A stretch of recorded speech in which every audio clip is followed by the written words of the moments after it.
Alright, I got to my destination finally. I'm pretty high up on this hill. Anyways, just wanted to show you what I'm doing. In this cave shelter I found. Pretty awesome. I'm almost positive there's gonna be something in here.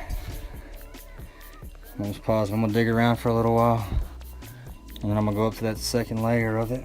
But anyways, we're gonna look around for a little while, see what we can't come up with.